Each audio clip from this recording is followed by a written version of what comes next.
Модул 1. Ритуални рецепти и тяхното документиране чрез използване на нови дигитални технологии. Историко-културни стойностни критерии за запазване на рецептата. Взаимодействие с природата и местната и регионална история и памет при хранителните рецепти. Спомените оформят историята на нашия живот. Храната играе важна роля в живота на семействата в повечето култури. Степента на важност обаче варира от култура до култура. Това, което се счита за ядливо или дори за деликатес в някои части на света, може да се счита за негодно в други части. Хранителните традиции варират значително из целия свят. Дори сред хора, които споделят сходен културен произход и някои идентични хранителни навици, моделите на хранене не са идентични. Освен това, семействата правят промени в собственото си ежедневие по време на празници, когато пътуват или когато присъстват гости. Мъжете се хранят по различен начин от жените. Хората от различните възрастови групи се хранят по различен начин.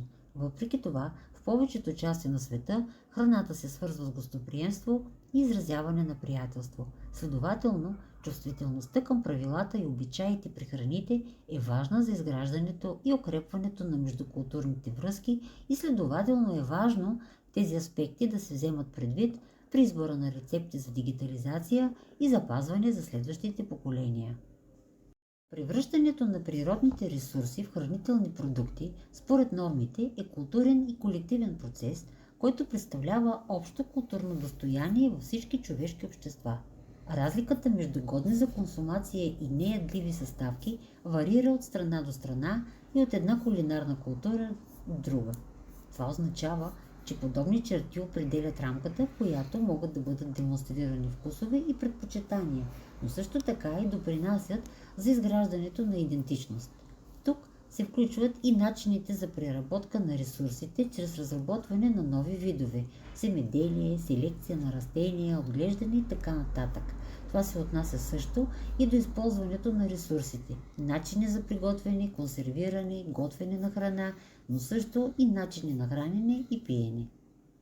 В ранните цивилизации богатството почти винаги е било синоним на политическа или религиозна власт, така че професионалните готвачи са били наети само от крале, аристократи или свещеници.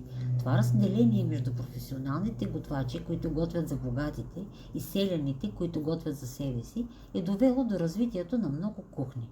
Всяка група е влияела на другата. Професионалните готвачи са се стремили да правят нещата по различен начин от масите, за да създадат различно кулинарно изживяване за своята елитна клиентела. Простолюдието от своя страна се е стремяло да възприеме някои от по-фините неща в живота, като копират ястията, сервиране на кралските маси.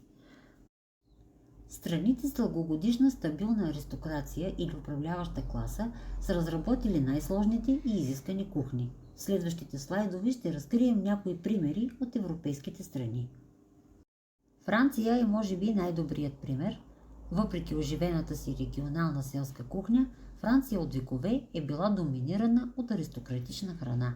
Още в началото френските благородници и други членове на управляващата класа са използвали вечерите като символи на статус. Франция е особено интересна, защото е постигнала известност с кухнята си много рано. Книгата на Лаварен Le Cuisinier François 1651 е преведена на английски през 1653 година. Интересното е, че в предходните векове аристократите не са си и помислили да ядат трюфели, тъй като идват от земята и са били смятани за селска храна. Англия също има монархия със сложна структура, но нейната география затруднява развитието на изтънчена кухня.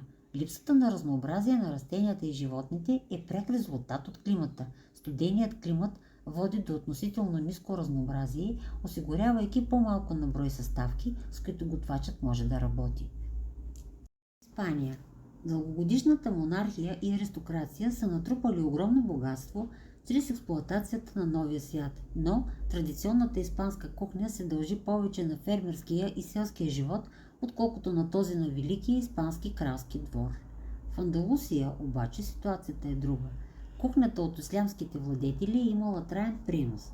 Мигас, пържена галета, е отличителен белег на испанската кухня и е стандартно зимно ястие, до толкова, че няколко града имат свои собствени гастрономически маршрути, представящи тази традиционна селска храна. Има много прекрасни традиционни немски храни, като повечето от тях идват от селската трапеза, като многобройните разновидности на колбаси и шунки. Една от причините може би е, че Германия не е била обединена като държава до края на 19 век. Преди това време регионът е бил разделен на части, управлявани от различни европейски империи или сложни конфедерации на страни като Прусия, Бохемия, Швабия и Бавария. Германия също страда от северното си местоположение, което ограничава разнообразието от местни плодове, зеленчуци и билки. Италия е още по-добър пример за това как политическата фрагментация може да повлияе на кухнята. Благословен с благоприятен климат, регионът произвежда множество зърнени храни, плодове и зеленчуци, което е идеално за кулинарното разнообразие.